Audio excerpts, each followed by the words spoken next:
ကောင်ဆယ်လေးကနေပြီးတော့ပေါ့နော် post လေးတွေတင်ခဲ့တာမှာပေါ့နော်အခုအဲနောက်ထပ်ပေါ့နော်ကျမတို့ post လေးနဲ့ပတ်သက်ပြီးတော့ဖြေကြားပေးမယ့်ကောင်ဆယ်လာကိုလည်းမေးခွန်းလေးတွေရှိပါတယ်လို့ဆိုတော့ဒီကောင်ဆယ်လာအတွက်ပေါ့နော်မေးခွန်းလေးတွေလည်းကျမတို့လက်ထဲမှာရောက်နေပါပြီဒီ post လေးကရေးထားခဲ့တဲ့သူကတော့နော်ကျမတို့ကျမတို့ရဲ့ကောင်ဆယ်လာမက်ဆုလေးဖြစ်ပါတယ်ဒီ post လေးရဲ့နာမည်ကတော့မိမိကိုမမှတ်မိတော့တဲ့နေ့လေးဆိုတဲ့ post လေးကိုရေးခဲ့တာပေါ့နော်ဒီ post လေးအတွက်ကိုကျမတို့လက်ထဲမှာဒီမေးခွန်းလေးတွေရောက်လာပြီပေါ့နော်ဆိုတော့ဒီ post လေးကလည်းပေါ့နော်ကျမတို့ဖတ်လိုက်ရတဲ့အချိန်မှာလေမက်ဆုလေးကရေးထားတာကတော့ကိုပြန်ပြီးတော့နော်တကယ်ကို authentic ဖြစ်နေဒီနေရာမှာကျမဆိုတဲ့နေရာလေးနဲ့တော့အဆုံးသက်ပြီးတော့ရေးထားခဲ့ရဆိုတော့လေဒီ post လေးနဲ့ပတ်သက်ပြီးတော့လည်းသိချင်တဲ့ဒီ post ကိုဖတ်တဲ့audience တွေကလည်းအရန်ကိုစိတ်ဝင်စားနေကြတာပေါ့နော်ဆိုတော့ဒီ post လေးနဲ့ပတ်သက်ပြီးတော့ဘယ်လိုလေးကိုပြန်ပြီးတော့ပေါ့နော်ဒီ post လေးကိုမြင်အောင်ပြီးတော့ရေးဖြစ်သွားတာလဲပေါ့နော်ဒါလေးကိုလည်းရှင်းပြပေးပါအောင်လို့ဟုတ်ကဲ့ပါအားလုံးပဲမင်္ဂလာပါဒီ post လေးကဒီ is time page မှာပထမဆုံးကိုအနေနဲ့တင်ရမယ့် post ကလေးပေါ့နော်အဲ့တော့ကိုအနေနဲ့ counselor အနေနဲ့လည်းစပြီးတော့လုပ်ဖြစ်တဲ့page လေးပေါ့နော် is time ဆိုတဲ့ page လေးရလဲအဲ့ခါကျတော့ကို counselor ဘယ်လိုဖြစ်လာတာလဲဆိုတာလေးကိုပြန်တွေးရင်းနဲ့ပေါ့လေ reflection လေးပြန်လုပ်ဖြစ်သွားတာပေါ့နော်ဒီ counseling လမ်းပေါ်ကိုဘယ်လိုရောက်လာတာလဲ psychology ကိုဘယ်လိုကြောင့်စိတ်ဝင်စားဖြစ်သွားတာလဲဆိုတာလေးကိုအကြောင်းကိုပြန်စဉ်းစားရင်းနဲ့ပဲဒါလေးက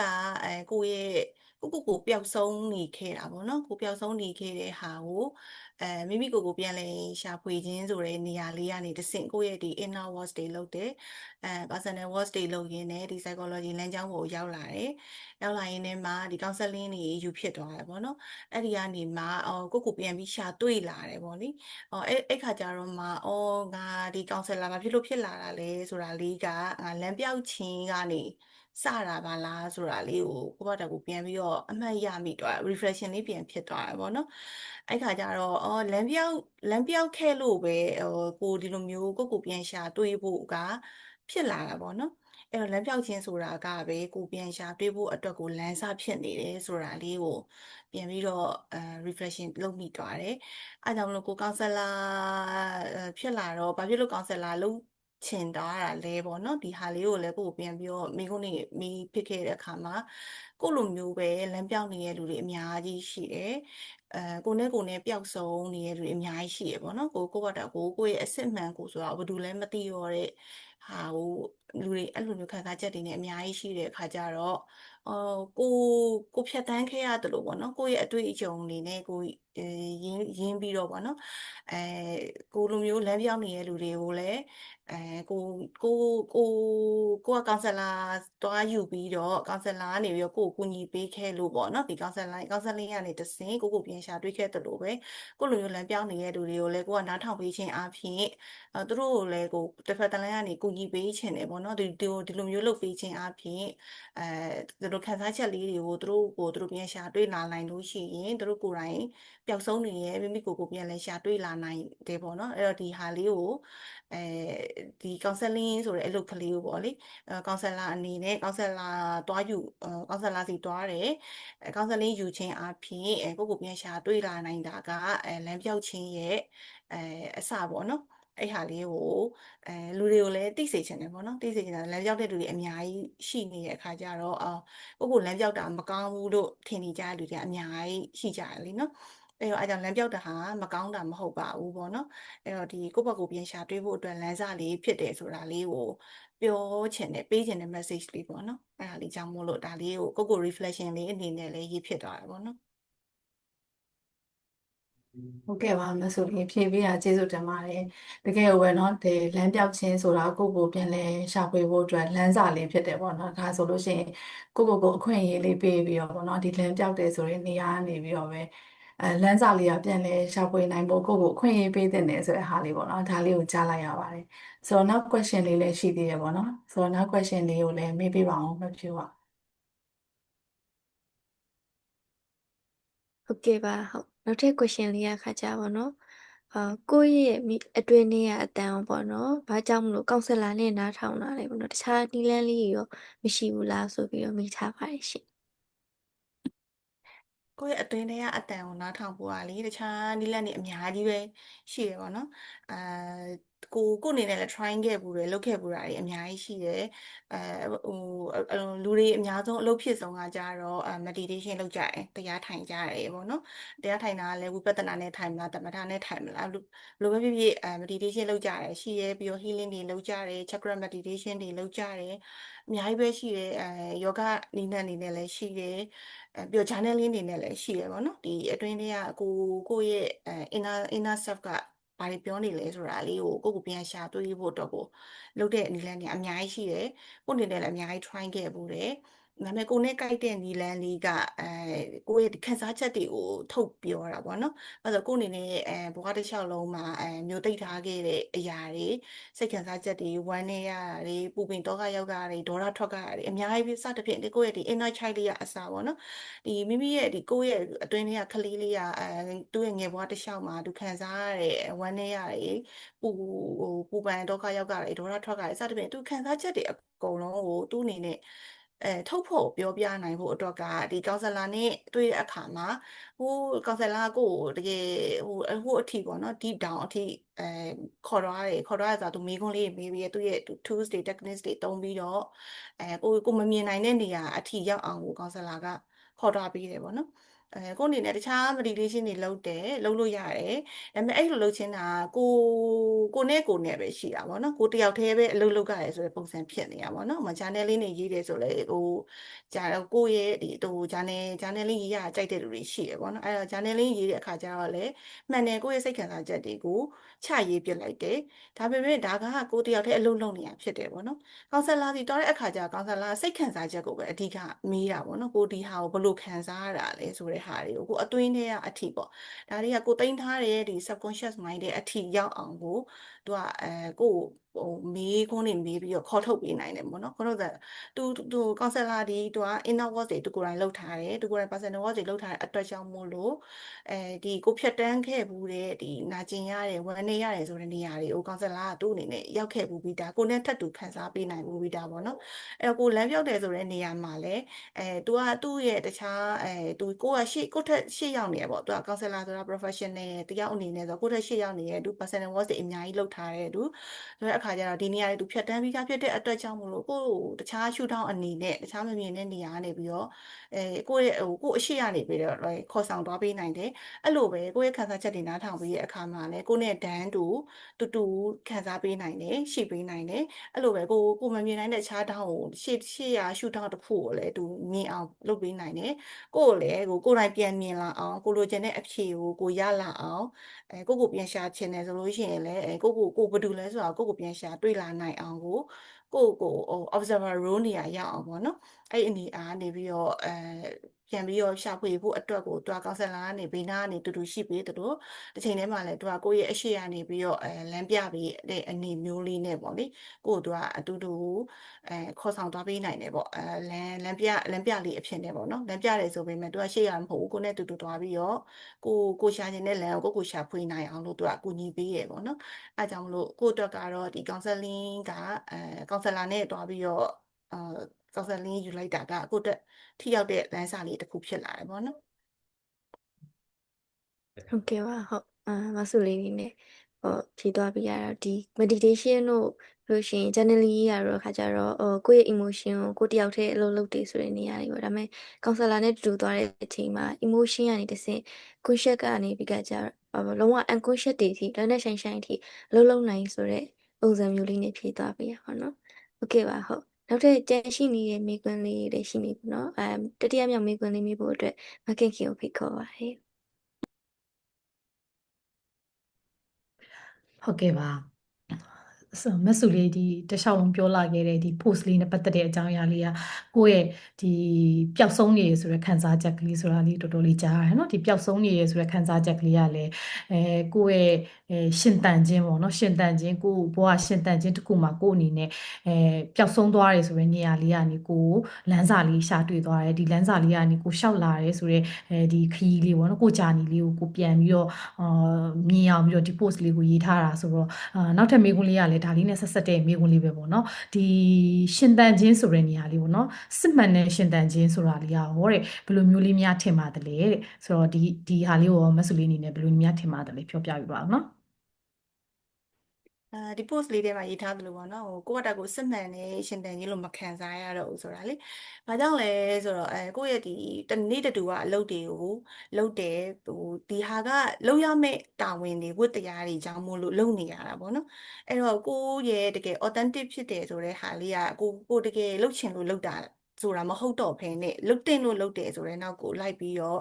တာဝန်နဲ့ဝတ္တရားကြောင့်မို့လို့ဘာကြောင့်မို့လို့ညာကြောင့်မို့လို့ဆိုတာအဲ့ဟာကိုလိုက်ရင်းနဲ့ကိုယ့်ရဲ့ဒီမိမိရဲ့စစ်မှန်တဲ့ဆိုတဲ့နေရာလေးကပျောက်ဆုံးသွားတယ်ပေါ့နော်ကိုဒီဟာကို authentic မဖြစ်တော့ဘူးအဲ့နေရာလေးကကိုယ့်အတွက်ပျော်ရွှင်ရတာမဟုတ်တော့ဘူးဒီဟာကိုမကြိုက်တော့ဘူးဒီဟာကိုမလုပ်ချင်တော့ဘူးစသဖြင့်ပေါ့အဲ့ဟာလေးကအစိအဲ့မှာဆိုလို့ရှိရင်လည်းကိုယ့်ရဲ့အလုပ်ခွင်ကြောင်းအလုပ်နေရာထဲမှာဆိုလို့ရှိရင်လည်းတီးခံလိုက်ရတာရှိရဲsay no လို့ပြောဖို့ခက်ခဲလို့ပေါ့နော်အဲ့မှာဆိုလို့ရှိရင်လည်းတာဝန်ယူပေးလိုက်ရတာရှိရဲအဲ့လိုပဲမိသားစုတွေကြားထဲမှာတကယ်ချင်းမိတ်ဆွေတွေကြားထဲမှာမောင်နှမတွေကြားထဲမှာ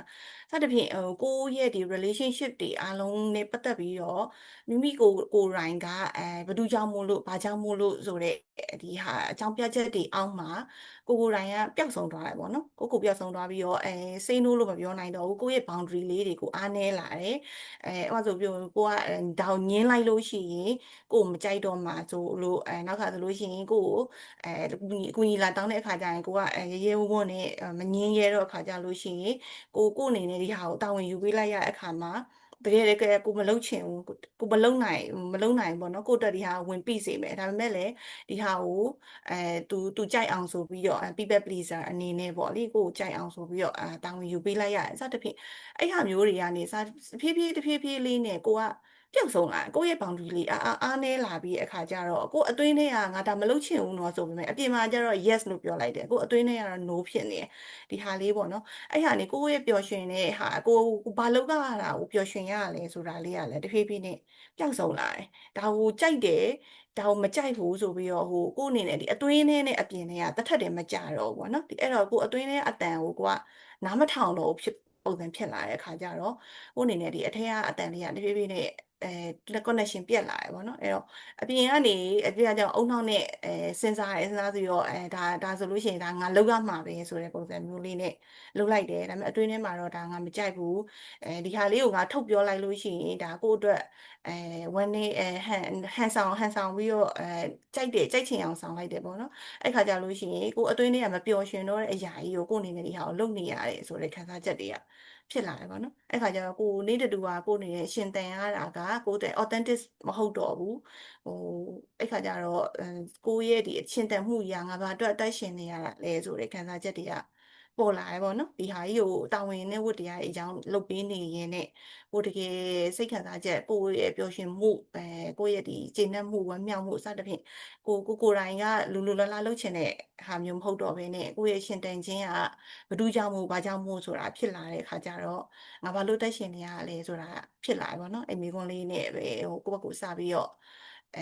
reflection လေးတွေပြန်လုပ်ဖြစ်လာပေါ့ကိုရဲ့လမ်းပြောက်ခြင်းကနေပြီးတော့ဒီမိကွန်းလေးထွက်ပေါ်လာတယ်ပေါ့နော်ဒါလေးကတော့ကိုယ့်ရဲ့ဒီ authentic set ကလေးကိုဘယ်လိုနဲ့ဘယ်လိုရှင်သန်မလဲဆိုတာလေးပေါ့နေ့တူပါမှာကို authentic ဖြစ်နဲ့ဘယ်လိုနေထိုင်မလဲဆိုတာလေးပေါ့နော်အဲ့ဟာလေးကိုဒါလေးကကိုယ့်ရဲ့ရှုထောင့်လေးနဲ့ပြောတာဖြစ်ပါတယ်တခြား counselor တွေအနေနဲ့ရောဒီမိကွန်းလေးပေါ့မှာဘယ်လိုလေးများဖြစ်ပေးချင်တာရှိလဲပေါ့နော်နည်းပြောကြည့်မယ်နော်မဆုလေးပြောသွားတာလေးကိုလေးကြားလိုက်ရတဲ့အချိန်မှာဒီ post ကိုဖတ်နေတဲ့အချိန်မှာလည်းခံစားရတယ်လို့အဲ့ဒီအခုပြောနေတဲ့အချိန်မှာလည်းအဲ့ loss ဖြစ်သွားတဲ့နေရာလေးတွေကိုအများကြီးတွေ့ရတယ်ပေါ့နော်အဲ့ loss ဖြစ်သွားတဲ့နေရာကိုဘယ်လောက်ထိတောင်ကိုကစူးစမ်းပန်းစားပြီးအဲ့ loss ကရောဘယ်ဟာပျောက်သွားတာလဲပြီးတော့ဘယ်နေရာနေပြီးတော့စပြီးပျောက်သွားတာလဲဆိုတဲ့ဟာတော့မသိတော့ဘူးဆိုတဲ့နေရာလေးတွေကနေပြီးတော့ဘယ်နေရာမှာစပျောက်သွားတာလဲဘယ်နေရာနေပြီးတော့စပြီးတော့ဖြစ်သွားတာလဲနောက်ပြီးတော့ငါပျောက်သွားတဲ့ဟာလေးကဘာလဲလို့ပြောတဲ့အချိန်မှာကျမတို့ counseling နဲ့မတွေ့ခင်အချိန်မှာပေါ့လေအဲ့ဒါပထမဆုံးပျောက်သွားတော့ကိုယ့်ဘာကိုယ်ပျောက်သွားတယ်ဆိုတဲ့နေရာလေးပေါ့လေဒါပေမဲ့လည်းမဆုလေးပထမဆုံးပြောသွားတဲ့နေရာလေးကလေအဲ့ပျောက်သွားတဲ့နေရာလေးကလေ ဟုတ်တယ်လမ်းတစ်ခုနေရာနေပျောက်သွားတယ်ဆိုပေမဲ့ကိုပြန်တွေ့တဲ့ဟာကြတော့စောတော့ငါပျောက်သွားခဲ့တဲ့လမ်းလေးလည်းပြန်တွေ့ရတယ်လို့ထပ်ပြီးရှောက်မဲ့ဘယ်လမ်းကိုရှောက်မှာလဲဆိုရဲလမ်းအသစ်တစ်ခုလည်းပြန်တွေ့နိုင်တယ်ဆိုတော့အခွင့်အရေးလည်းရသွားနိုင်တယ်အဲ့နေရာလေးကဟို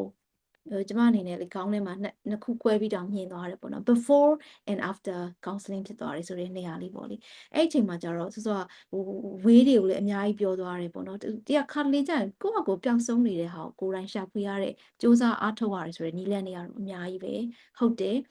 ကျမတို့ journaling လုပ်တာတို့တရားထိုင်တာတို့နီးပေါင်းစုံနဲ့စူးစမ်းလေ ways တွေကအများကြီးပဲဘယ် ways နဲ့ပဲစူးစမ်းကိုယ့်အတွက်ပြန်ရှာဖို့ ways တွေပဲဖြစ်တယ်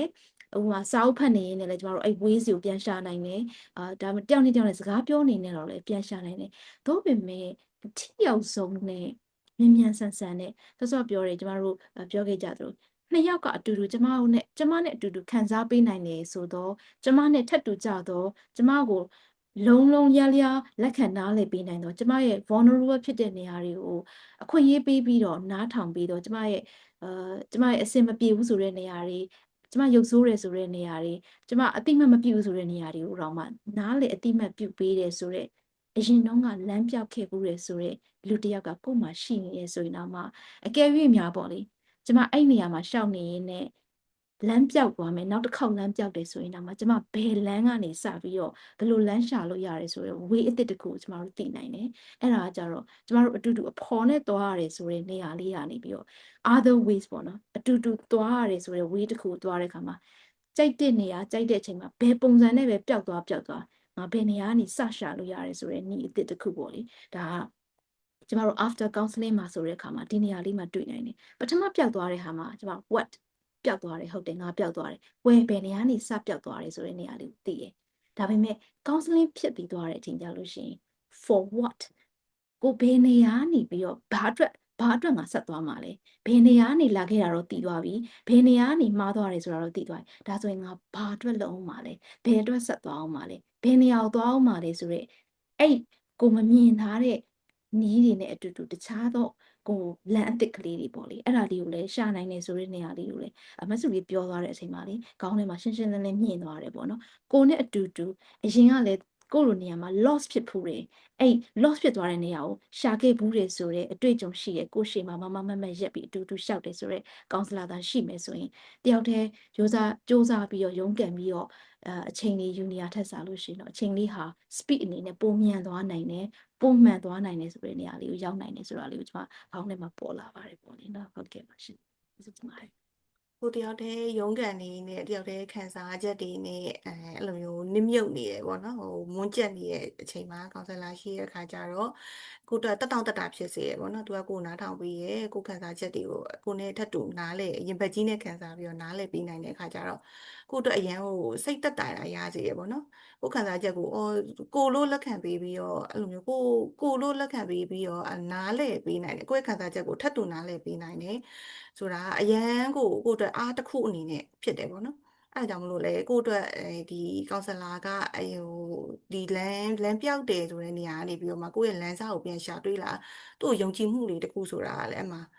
ှစပါလာတာပေါ့နော်ဒီ counseling session မှာမှဒီ counselor နဲ့ကိုနဲ့ကြာမှာယုံကြည်မှုကတိဆောက်ခဲ့သူလို့အဲ့လိုဖြစ်သွားတာပေါ့နော်အဲ့ကနေမှငါကိုဘတ်တာကိုပြန်ရှာတွေ့နိုင်တယ်ဆိုတာလေးကလည်းဒီယုံကြည်ချက်လေးကလည်းထပ်ထွက်လာပေါ့အဲ့ဒီကနေပြီးတော့မှမမြငယ်ပြောတာတလိုမျိုးဟုတ်တယ်ကိုရဲ့ old self ပေါ့နော်အရင်တော့ကိုယ့်ရဲ့ဘယ်လိုပုံစံငါဘယ်ကနေဘယ်လိုလမ်းစပြောက်ခဲ့တာဆိုတဲ့ဟာကိုပြန်ရှာတွေ့လာတဲ့အခါကျတော့ဘယ်လိုဖြစ်ခဲ့တာကိုပြန်မြင်လာပြီးရနေပြီးတော့မှရှေ့ဆက်ဖို့အတွက်ကိုလည်း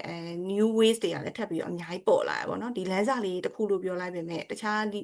လမ်းတွေအများကြီးကိုအတွက်လမ်းတွေပွင့်သွားတယ်လို့ပဲကိုအလင်းပြလိုက်တယ်လို့ပဲပေါ့နော်ကိုပြန်ရှာတွေ့ပြီးရဲ့နောက်မှာဒါလည်းဖြစ်နိုင်တယ်ဒါလည်းဖြစ်နိုင်တယ်စသဖြင့်ကိုဒီလိုလဲလုပ်လို့ရပါလားဒီလိုလုပ်လို့ရပါလားဆိုပြီးတော့ကိုရဲ့တခြားရှေ့ဆက်သွားမယ့်အရာတွေကိုဘယ်လိုလုပ်ရတာပျော်ရွှင်ရတာလဲဆိုတဲ့ဟာတွေကိုရဲ့မိမိကိုအစစ်အမှန်နဲ့ကိုနေထိုင်ဖို့အတွက်ကိုပေါ့နော်ငါဘယ်လိုမျိုးနဲ့နေထိုင်လို့ရှိရင်ငါအတွက်ပျော်ရွှင်ခြင်းအစစ်မှန်ရမလဲဆိုတာလေးကအများကြီးပဲပေါ်လာတယ်လမ်းစာတွေအများကြီးထွက်လာတယ်ပေါ့နော်အဲ့ဟာလမ်းစာတစ်ခုလို့ပြောပေမဲ့လည်းအများကြီးပဲကိုယ့်ရဲ့ပုံစံကိုဘယ်လိုရှင်းတန်မလဲဆိုတာလေးကိုအများကြီးမြင်လိုက်ရတာပေါ့နော်အဲ့နေရာလေးကနေစင်ဟုတ် ခြားကောင်ဆယ်လာလေးနဲ့ရော ဟုတ်ဒီမိကွန်းလေးကပေါ့နော်စစ်မှန်တဲ့ရှင်သန်ခြင်းကဘယ်လိုမျိုးလေးဆိုတော့အမှမဆူလီရေးထားတဲ့ post ရဲ့အကြောင်းအရာလေးကိုပဲတွားပြီးသတိရတယ်ပေါ့နော်လို့တခြားအရာ revolution လောက်တာမဟုတ်ကိုတိုင်းလောက်တဲ့ revolution တစ်ခုကိုတိုင်းရဲ့ revolution ဆိုတဲ့အရာလေးကအဲ့ဒီစကားလုံးနဲ့စိတ်ထဲမှာအချင်းချင်းပြန်ကြားမိပေါ့နော်ကိုယ့်ရဲ့စစ်မှန်ခြင်းကိုရှာဖွေဖို့အတွက်အရင်ဆုံးကိုယ့်ရဲ့ limit တွေကိုစပြီးတော့မြင်ရတယ်မြင်အောင်ကြည့်ရတယ်ဆိုတဲ့နေရာပေါ့နော်လို့ရှိရင်ကိုတိုင်းအဲ့လိုအဲ့ဒီဝင်ကဘာထဲမှာနေကြဆိုတော့အဲ့ဒီဝင်ကဘာကြီးပဲကိုယ်တိုင်ပိတ်မိနေဆိုတဲ့အနေထားမှာလေဒီဝင်ကဘာကနေပြီးအဲ့လိုစီစောလေးတစ်ခုလိုပဲအဲ့လိုဒီဘက်ချမ်းကနေပြီးဟိုဘက်ချမ်းအောင်ပြောင်းတယ်ဆိုတော့မပြောင်းချင်မပြောင်းနိုင်ဘူးကိုနေကြနေရလေးကကိုတက်တောင့်တတဖြစ်တယ်ဆိုတဲ့နေရာလေးမှာအဲ့ဒီနေရာလေးမှာလည်းကိုယ်တိုင်ကအဲ့လိုမျိုးတခြားနေရာကိုပြောင်းဖို့အတွက်အားထုတ်မှုတစ်ခုရပြီးလို့ရှိရင်အဲ့လိုတခြားနေရာကိုမြင်အောင်ကြည့်ဖို့ဆိုတဲ့နေရာလေးအဲ့ဒါလည်းကိုယ်တိုင် revolution ပေါ့နော်စစ်မှန်နေဆိုတဲ့အရာလေးကိုမြင်ဖို့အတွက်အဲ့ဒီကိုယ့်ရဲ့ limit တွေကိုယ့်ရဲ့ဝင်ကဘာတွေကိုလည်းအများကြီးမြင်အောင်ကြည့်ရတယ်ဆိုတဲ့နေရာမြင်အောင်ကြည့်မယ်ဆိုရင်ဝင်ကဘာတွေကိုတွေ့ရဆိုရင်ကိုယ့်ရဲ့နေရာတွေတွေ့လို့ရှိရင်ကိုကဘယ်နေရာမှာနေကျင်တာလဲဆိုတဲ့အရာလေးကလည်းကိုယ့်ကိုပြန်ပြီးတော့အဲ့လိုကိုယ့်ရဲ့နေရာလေးလည်းပြန်ရှားရတယ်ပေါ့နော်နေရာတွေအများကြီးတွေ့တော့လို့ရှိရင်လည်းကိုကဘယ်နေရာမှာနေရလဲဆိုတော့လေအဲ့ဒါလေးကလည်းအလုပ်တစ်ခါပြန်လုပ်ရတယ်ဆိုတဲ့ပုံစံမျိုးလေးပေါ့နော်စစ်မှန်တဲ့ revolution စစ်မှန်တဲ့အဲ့လိုရှင်သန်ခြင်းကတော့တကယ်ကိုပဲပေါ့နော်ကိုယ်တိုင်ရဲ့ revolution အစစ်မှန်ပါပဲလို့ဟုတ်ဒါပေမဲ့အဲ့ဒီ process teacher ပြောသလိုပဲပေါ့နော်ဒီရှင်သန်ခြင်းကိုရှာဖွေတဲ့လမ်းမှာပဲပေါ့နော်ကိုယ့်ရဲ့အစစ်မှန်ကိုရှာဖွေတဲ့လမ်းလေးမှာလည်းပေါ့နော်အဲ့လို goal ပဲ target မထားပဲပေါ့နော်ဒီ way ကိုပဲ enjoy လုပ်နိုင်မယ်ဆိုရင်တော့တော်တော်လေးပြောစရာကောင်းတဲ့ way လေးပေါ့နော်အများကြီးပေါ့နော်အနေမြင့်တက်ကြရင်လည်းရင်ခုန်စရာကောင်းပါတယ်လို့ဒီစစ်မှန်နဲ့ရှာဖွေကိုစစ်မှန်နဲ့ရှင်သန်ခြင်းကိုရှာဖွေတဲ့ခီးစဉ်လေးကဲပါ ဒီပါဒါဆိုလို့ရှိရင်ကျမတို့ဒီမိဝင်လေးပေါ့နော်စစ်မှန်တဲ့ရှင်သန်ခြင်းကဘယ်လိုမျိုးလေးများလဲဆိုတာကိုဖြည့်ပြီးသွားတဲ့ကောင်ဆလာမဆလူတွေကျေးဇူးတင်ပါတယ်ဆိုကျမတို့နောက်စီစဉ်ကြလို့ရှိရင်နောက်မိဝင်လေးတွေနဲ့ဘယ်လိုစီစဉ်လေးတွေထပ်လာအောင်မလဲဆိုတာကိုကျမတို့ဒီ